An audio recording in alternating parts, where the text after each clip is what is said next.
بازم سلام، فرصت داریم برای چند خبر ورزشی با ادریس. تشکر اجمل.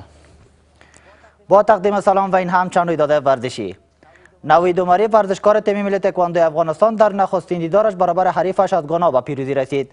این مسابقات که با اشتراک بیشتر از 100 کشور جهان در روسیه ادامه دارد، نوید عمری در نخستین دیدارش برابر حریف گانای خود به پیروزی رسید، اما در مقابل حریف چینایی خود بازی را واگذار کرد.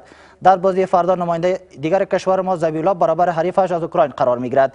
این رقابت‌ها با اشتراک ورزشکاران بیشتر از 186 کشور جهان در روسیه برگزار شده است که با نمایندگی از افغانستان 7 ورزشکار از جمله 3 بانو شرکت کردند.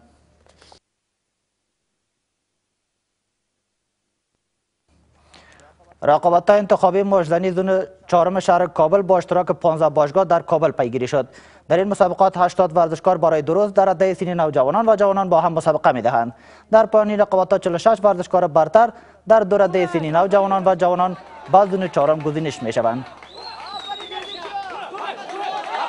از خوش هستم که حریف شکست دادیم و ما می‌خواهیم که این مسابقه همیشه یعنی در وقت کم باید بسیار از این مسابقه اجرا شود. مسابقات جوانان نوجوانان ما به راه اندازیش به خاطر زمین است که تیم‌های منتخبی ما 2 تیم ما انتخاب میشه، البته تیم نوجوانان و جوانان ما انتخاب میشه. ما این مسابقه را به خاطر بهترین بوکسرها در راه انداختیم.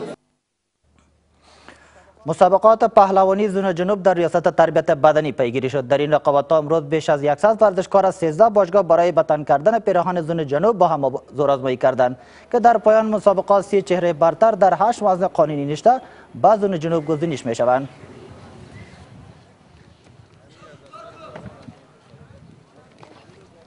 بهترین های زونا با هم مسابقه میکنن و مسابقه از این ما میتونیم بسیار یک تیم قوی و تیم خوبی را برای تیم پهلوانی افغانستان در رده‌های سنی مختلف انتخاب کنیم. تیم ملی گلف کشور امروز برای اشتراک در مسابقات کشورهای عضو سارک کابل را به مقصد هندوستان ترک کردند. این رقابت‌ها با اشتراک کشورهای عضو سارک از 13 می در هندوستان برگزار می شود. کاروان ورزشی افغانستان در این مسابقات 3 ورزشکار و 1 هیئت تشکیل می دهد.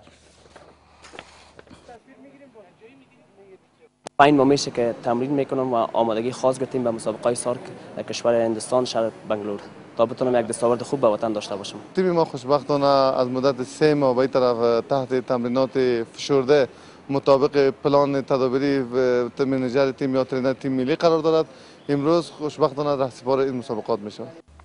و به این ترتیب رسیدیم به پایان مهمترین ها از یک. ممنون که با ما هستید. خداوند حافظ و نگهدار همایتان باد.